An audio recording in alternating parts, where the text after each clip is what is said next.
ఉబ్బస వ్యాధిగ్రస్తులకు బత్తిని కుటుంబీకులు ఇచ్చే చేప ప్రసాదాన్ని ఈసారి కూడా హైదరాబాద్ నాంపల్ ఎగ్జిబిషన్ మైదానంలో పంపిణీ చేయనున్నారు. ఇందుకోసం ఏర్పాట్లు జరుగుతున్నాయి. ఈ నెల 8, 9 తేదీల్లో 2 రోజులు పంపిణీ చేయనున్నారు. ఈ నెల 8వ తేదీన శాసనసభ స్పీకర్ గడ్డం ప్రసాద్ చేతుల మీదుగా చేప ప్రసాదం పంపిణీ ప్రారంభం కానుంది. చేప ప్రసాదం పంపిణీ ఏర్పాట్లను మంత్రి పొన్నం ప్రభాకర్ పరిశీలించారు.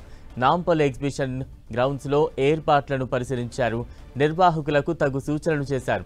చేప ప్రసాదాన్ని ప్రత్యేక ప్రణాళికతో గతంలో కంటే ఎక్కువ క్యూ లైన్లు ఏర్పాటు చేసి వివిధ సంస్థల ద్వారా పంపిణీ జరిగేలా చూస్తామన్నారు మంత్రి పొన్నం. ఫిషరీస్ డిపార్ట్మెంట్ ద్వారా 1,00,000కు పైగా చేప పిల్లలను అందుబాటులో ఉంచేలా అధికారులను ఆదేశించమన్నారు.